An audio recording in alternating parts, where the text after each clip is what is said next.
Baba Saheb doctor Bhimrao Ambedkar की मूर्ति में इशारा करते अंगुली का क्या अर्थ है, आइए समझे। आजकल भारत रत्न डॉक्टर भीमराव अंबेडकर की यह फोटो सोशल मीडिया से लेकर इलेक्ट्रॉनिक मीडिया में दिखाई जा रही है।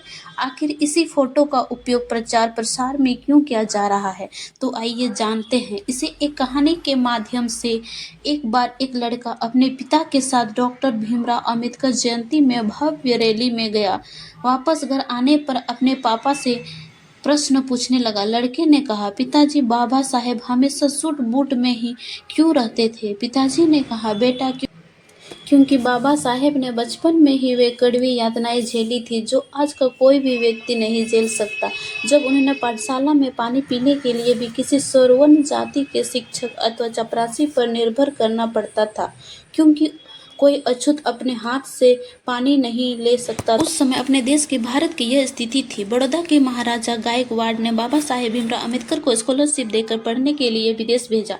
जब वो पढ़ लिख कर भारत वापस आए तब भी स्थिति वैसी ही थी जैसे बाबा साहेब छोड़कर गए थे, क्योंकि बाबा साहेब को लगता था कि देश के अछूतों की आज़ादी से कहीं ज़्यादा समानता की आवश्यकता है। जब जाकर बाबा साहेब अंबेडकर ने भारत में समाज सुधार का कार्य किया, उन्हें लगता था कि मेरे समाज में अच्छे कपड़े पहने, यदि मैं सूट बूट में रहूंगा तो मेरा समाज मुझसे प्रेरणा लेकर और मुझे आदर्श मानकर खुद भी सूट बूट पहनेगा। लड़का ने लड़का, ठीक है पिताजी, आज से मैं भी सूट बूट में ही रहूंगा। फिर लड़का ने पूछा, अच्छा पिताजी, बाबा साहेब की जेब में हमेशा पेन अथवा कमल क्यों रहता था? उस पर लड़का के पिताजी ने कहा, बहुत अच्छा प्रश्न पूछा बेटा, कलम शिक्षित होने ही सबसे जरूरी काम है। अरे वह सिर्फ कलम ही नहीं बल्कि पीड़ितों हो, शोषित लोगों को गुलामी से मुक्त करने की वजह आधुनिक तलवार है। उसे कलम से बाबा साहेब ने आगे चलकर भारतीय संविधान लिखा। लड़का ने लड़का, पिताजी, मैं भी आज से अपनी जेब में कलम लगाऊंगा और खूब पढ़ाई करूंगा। लड़का आगे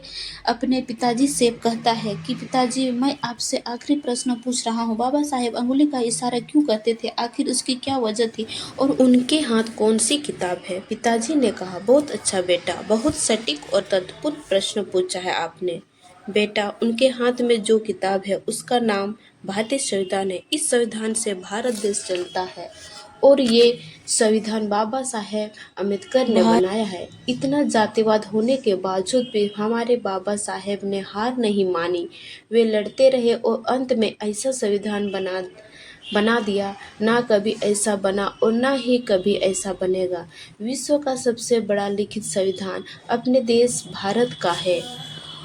और बेटा, मैं गर्व से कह सकता हूँ कि मैं इस भारत देश का निवासी हूँ। इसी संविधान से सभी को समानता, स्वतंत्रता, न्याय और बंधुत्वता को बल मिला है। और हाँ बेटा, अंगुली के इशारे का मतलब है तुम ही इस देश के शासक हो। जाओ, पहले इस संविधान में दिए अपने कर्तव्यों और अधिकारों को जानो और फिर अपने में से योग्य व्यक्ति को संसद भेजो जो आपके हक और अधिकारों को उठा सके। अगर इस संविधान के सभी मायने में अमल में लाना है तो योग्य लोग संसद में आना चाहिए।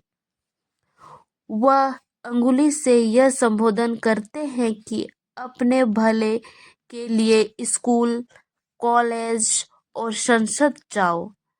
लड़का कहता है अपने पिताजी से, धन्यवाद पिताजी, मैं भी बाबा साहेब के विचारों पर चलूंगा और इस देश का शासककर्ता बनकर बहुत आगे ले जाऊंगा।